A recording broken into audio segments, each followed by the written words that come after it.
Hey guys, welcome to today's recording of how to plan your wedding post-COVID and your top 5 tips for it. I'm Bettina. I'm the owner and head wedding planner of Busy Bees Events. We're a full-service wedding and event company located in sometimes sunny South Florida. And I just wanted to send out some tips to all your brides and grooms out there trying to plan your wedding. And if for some reason, you're not able to, or you've paused your wedding planning, now's the time to start picking back up on the wedding planning because things are starting to get back to normal or new normal or whatever you want to call it. But venues are opening. It's definitely time to get back into gear. And these are the top 5 ways to do it. I just recently launched our online course for those who are not able to afford a wedding planner and still need that extra help. And trust me, if you don't have a wedding planner, wedding planning can be so much. I make my whole living off of how much it is. It's just, I wake up wedding planning and I go to sleep wedding planning. So that just shows you how much goes into wedding planning and the knowledge I provide. I've been in the industry for years. I've done over 200 weddings, and I honestly can say no matter how prepared you are wedding planning wise, things always happen. Truly. Like, I've had 2 hurricane weddings and 2 tropical storm weddings being in Florida, but I feel like that is just such an unforeseen thing. I've had before, like, hair and makeup artists like reach out and say, unfortunately I got into a car accident. Like, what do you do in those type of situations that are just unforeseen and unlikely situations that do happen? So definitely check out the course. And so let's jump into the top 5 ways to plan your wedding post-COVID. So basically, the best way to do that would definitely be keep positive. And I actually put together a slideshow for today. Yay, because visuals are always great. And I'm going to share that now. Fantastic. And then I'm going to view it. All right, great. So top 5 tips planning your wedding post-COVID. So the first one, as I said, you're going to keep positive with an open mind. So I know that sounds like a given, but you really have to remember that. Like, everyone's gone through a lot right now, and everyone's been affected. Like, if you haven't been affected, amazing for you. But most people have, and including your wedding guests.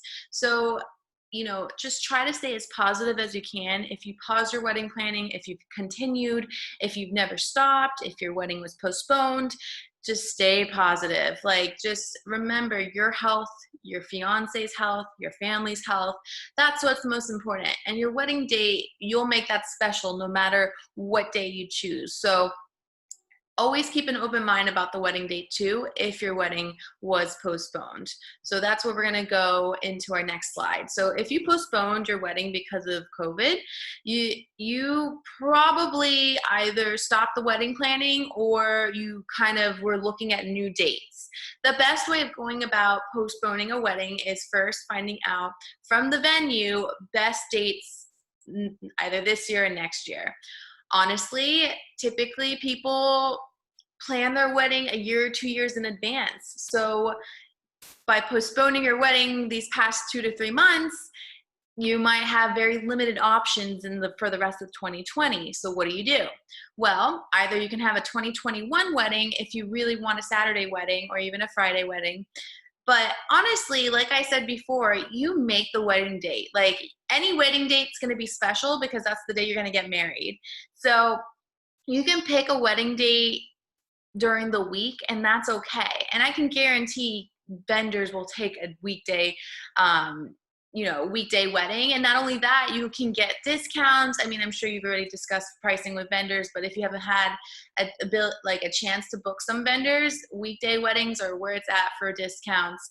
And that is kind of a new trend that's happening. I have a few clients right now talking to me about Thursday weddings. So we might be seeing a new trend on Thursday. I know Friday weddings have been super popular this year because typically people are like, you know, if I have a Saturday wedding on Sunday, I'm a little hungover. I don't really want to see people at the brunch. I just, you know, or I do, but I don't feel well. So by having a Friday or weekday wedding, you can have the weekend to enjoy with the family who came into town and friends who came into town. So definitely consider a weekday wedding. And just to jump into like our recently released course, literally last week, I kind of wanted to give you a walkthrough of what it looks like. So if you choose to move forward with the course, this is what your you know, when you enter the course, this is what it's going to look like. So basically, I've broken down the course into every single step you have to take wedding planning. So even if you're already have your venue and you need to find vendors, I have the chapter for that. I have every single thing broken down like I would be teaching, like taking you through a full service wedding planning package through my business.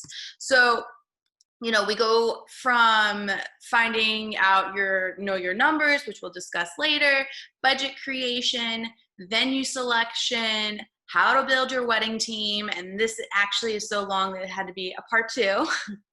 And, you know, each course is also including not only written material, but another video and some homework or attached documents based on which chapter you're on. So basically, that is kind of a rundown of our course. And our number 2 tip would be realistic and understanding. So again, this might be a, you know, given for you. Sorry. There we go. Hard to multitask. But anyway, so it might be really, you know, common sense to you or maybe not, but a lot of families and friends are going to, you know, go through this in their own way. Sometimes it's physical, sometimes it's emotional, sometimes it's both, and unfortunately financial too. So if they've been financially, you know, affected based on this pandemic and just not able to come out to the wedding, you know, just I'm sure you are understanding, but just kind of mentally prepare for that. Even if it's months out, even if it's not even the summer and it's like maybe even the beginning of 2021, like a lot of people have taken a financial hit from this pandemic. So kind of mentally prepare that you might not have as many people at the wedding, which is not always such a bad thing. You can always save by having less people, which is like my number 1 tip with wedding planning. I always talk about wedding planning tips every Tuesday on Instagram, Busy Bees events. And basically every Tuesday I give free advice. And my advice always is like, if you're over wedding budget, like if your wedding budget, if you set it in the beginning and you're already double or triple that amount, your wedding guest count, it really deciphers. Everyone's different in their opinion, but to me, your guest count, if you lower it, your budget's going to be lowered. So anyway, I digress. Back into our number 2 tip. So I definitely see Zoom happening big time. Definitely consider having Zoom at your wedding for those guests who are not able to attend. Ask your photo video if they have any capabilities, if they can connect the PA system from ceremony to Zoom so people feel like they're there. Definitely consider that. Consider our new normals, which would probably include masks. I am really involved with the wedding planning process because, well, obviously because I'm a wedding planner, but I have a June 20th wedding. So, and it's for sure happening. No matter what, no matter the guest count, they're having the wedding and it's going to be at the venue. And we're going to be the first wedding back for that venue. Yay, it's a hotel. So I've been on many phone calls with them and they still have yet to have established rules of what June 20th looks like.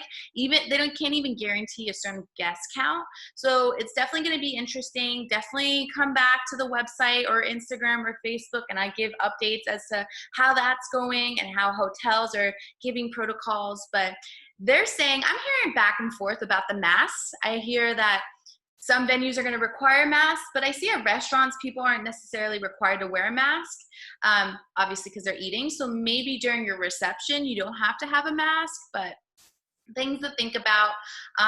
Also hand sanitizer, of course, it's going to be a big one at the wedding planning. So things to consider when coming back to wedding planning after COVID-19.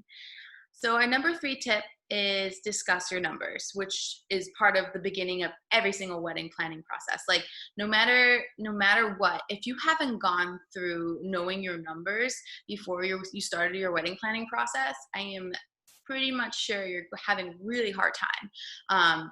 Because it's so important to be prepared before jumping in. And if you're not prepared, you're most likely overwhelmed, frustrated, anxious, stressed, not good things. So the top thing, three, like discuss your numbers to me, and also part of the course is knowing three things. One, know your plan A and plan B guest lists. Two, know your budget. And three, know your zip codes. So I'm actually going to go back to the course because I refer back to it. And basically, this is, booking your venue. This is your booking your venue chapter.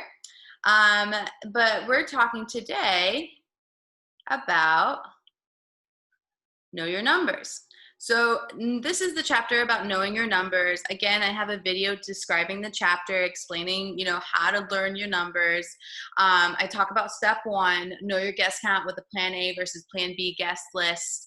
Know your wedding budget. So that's really important. But to me, first thing is plan A and plan B guest list. Like know who you are going to invite total, and then if that's over budget, then know your plan B, like you must invite, and then a few others, just so it's a lower number or higher number or vice versa. Just have 2 lists of a guest list, 2 guest lists, so that you are prepared mentally, physically, financially for that budget. And then knowing your wedding budget.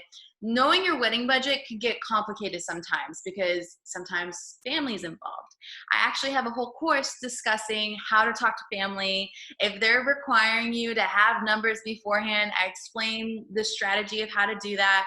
Basically, this whole course goes over literally everything. And if it doesn't go over it, you can always address it in our weekly office hours or email us, and we can always add it to the course or respond directly. I've dedicated a whole year making this comprehensive, and it's just been an adventure. But anyway, so knowing your wedding budget's important, and knowing your zip codes. So that means know the areas you want to be in. If you're going to go in highly populated areas like a city or by the water, know that it might be higher price range. So this is kind of the first chapter of it all, knowing your numbers. That's important. And each chapter would also have like downloadables, which has like, for example, when booking your venue, tips for saving with your venue, hotel room block guide. So if you have no idea what a hotel room block is, you should definitely look into this course. A venue contract. So each chapter discusses what you have to have on your venue contract.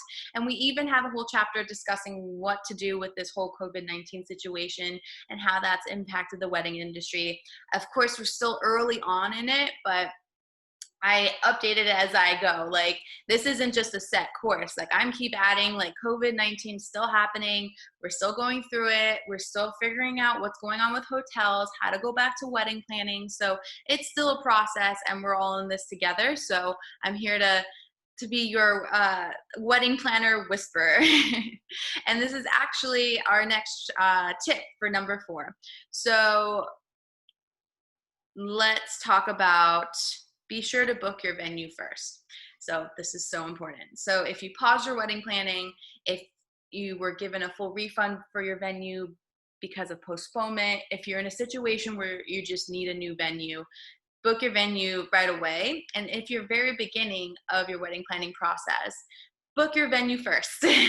Book it before anything else, literally, like even your wedding dress. And honestly, like keep an open mind about your wedding dress for sure, but definitely do not get your wedding dress before your venue, because the last thing you want, and I actually give the examples in this slide, but the last thing you want is like this huge wedding dress and you have an outdoor venue and you have to walk through grass, and like I cannot say how many times I've been under a wedding dress just taking out like grass, mosquitoes. Like I've seen a lot of things in Tool, and it happens. And that's why it's so important to get that venue first, so you don't have a ton of things in there and it gets dirty. Like you definitely have to think about the wedding dress of your dreams, of course, but like also accommodating the venue that you've chosen.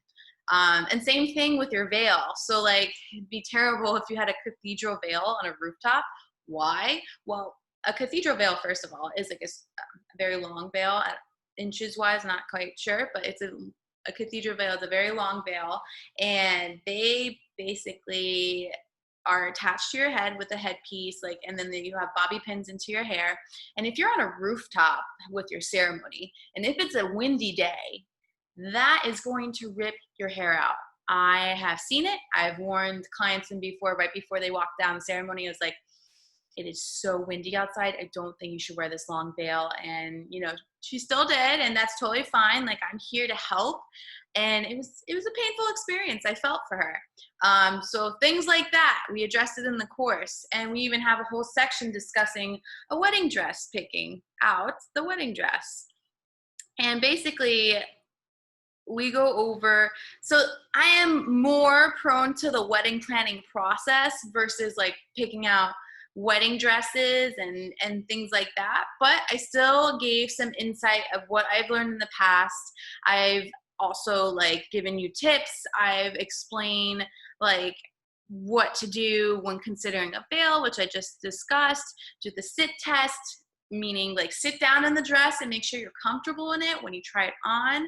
That is so important because you're going to be sitting in reception, not very long, because the point of a reception is like, you're going to be seeing family, you're going to get up a lot, but you're going to still sit down. And if you're uncomfortable sitting down in your wedding dress, then that was an investment, a large investment into something you can't even sit down in. So small details like that I address into here. I also mentioned like fittings, alterations, super important things to consider when going wedding dress shopping. So our next tip is always hire a day of coordinator. So this is important because everyone needs one, honestly. And why do I say that? Well, even if you take the course, I still highly recommend day of coordinator because you put so much effort, so much time, so much money into this one day that's supposed to be so special, and it will be. But what if your mom, your aunt, your cousin, your fill in the blank comes up to you and says, oh my God, the florist didn't show up. Or, oh my God, the hair and makeup artist was in an accident and can't come. Oh my gosh, like I saw your cake and it wasn't at all what you wanted. And you're literally like, what? I did all this planning, and you're just not happy, and understandably so, but it's gonna affect the rest of your day. Guaranteed. And that's the last thing you want to go through. Like I said, so much planning, so much effort, so much time, and so much money invested on this one day, and for it to be not the happiest day, it's just like kind of not worthwhile. So consider a day of coordinator. So day of coordinator, based on their package, usually starts 4 to 6 weeks before the wedding. They take all your vendors and create a timeline. They're there basically to make sure all your planning that you've done for your wedding is exactly as you wanted it. So they are a great asset to the wedding, and I truly believe it's very important.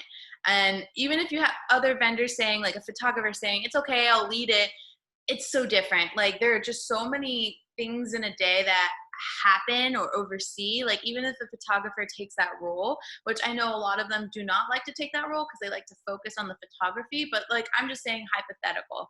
If a vendor says they're gonna help you with it, usually doesn't. Like, and sometimes when venue coordinators say like they're a wedding planner too, you're a wedding planner too, not so true. Like the biggest example that everyone talks about is basically if there is a like fire at the hotel and you have a huge stain on your wedding dress, what's that venue coordinator going to be taking care of? The fire in the kitchen.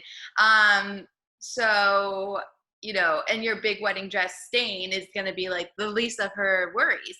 So definitely like consider that, like the venue coordinators are going to prioritize the venue, and you need someone focused on you. And that's what a day of coordinator is. So like every other chapter I just discussed, I also have a wedding planner chapter because honestly, I created this course for those people who are just not able to hire a wedding planner.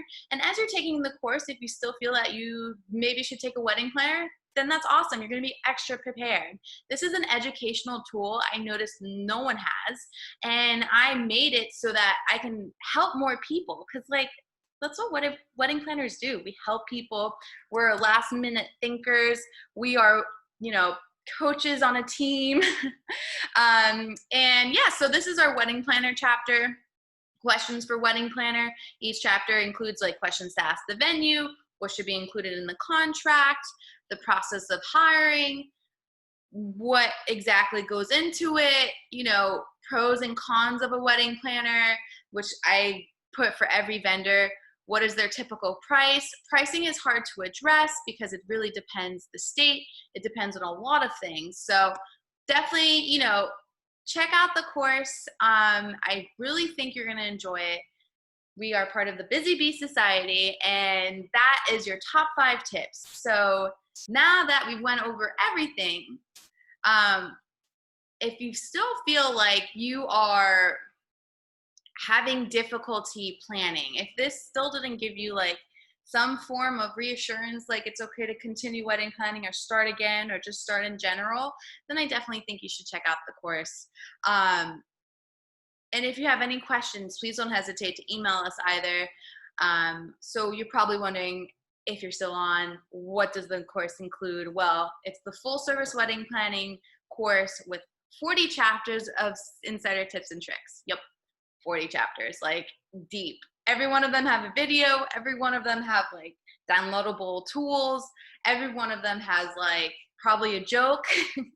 I always try to keep things light. Like, this is wedding planning. I know we're going through a hardship right now, but there's so many hardships in life in general. Why does wedding planning have to be another one of them? Like, why? So also, you have weekly access to a full service planner, aka me, either through email or through our office hours on Wednesday. You then can also, through this course, save money. Like, the money you invested into the course, you actually get out of it because of our tips and tricks and negotiation tactics as part of the course. We also include a whole list of vendors with discounts. Yep. So they're national vendors that provide discounts to their package, and we provide that to you as part of the course, and also to help other vendors too. We're all going through, times right now, so we're all in this together, as I said before, and that doesn't mean that we're all going through the same things, but we should all support each other in just the same way. So also, saving mental health. So for those who are planning their wedding with the idea of having mom do it, or sister, or family, I always get the phone calls like 6 months before the wedding saying, I've been trying to work with my family, but it just doesn't seem to work because we have different ideas of what type of flowers are like, or what type of invitations, or what I want to do, or if I should do a first look. Just add in an excuse like as to why it's not working out, and that's usually when they call a wedding planner like, I need help. So you can definitely rely on help from family, but in addition to that, use this educational tool too to help out with all of this as well. Also, you save a lot of time. So if you've done your wedding planning research, you've seen a lot of stuff online. You've seen some good things, some bad things, some things you don't even know about. You don't even know if it's true. Pinterest is a friend and a foe. It's just so overwhelming, and I can just imagine what you're going through. And that's why also this course is like comprehensive and organized to where it goes through each step. So like I said, no matter what part of wedding planning process you're in, it takes you through there. And as I said, I'm a full service wedding planner, so this is based on all of my experience over the years doing over 250 weddings. So now you're at this point of, what's the price? Well, our price is just 2 payments of $179. Yep. So that's, to me, an amazing price because it comes with so much knowledge, so much guidance, so much expertise, and you are taken care of, honestly. And like I said, I'm providing extra help in an email. So definitely check that out. Also, we are providing full refund after 30 days if you're not happy with the course. Like, I did this to help people, and I really want to help you. And if you're not satisfied, I first ask you to email to me, reach out to me, and see if we can work on it. And if you're still dissatisfied, then there's 30-day full refund guaranteed there. So no risks to me, and hopefully you too. So check out the course now and start enjoying the wedding planning process. And I really appreciate you. Thank you so much for joining us, and have a great day.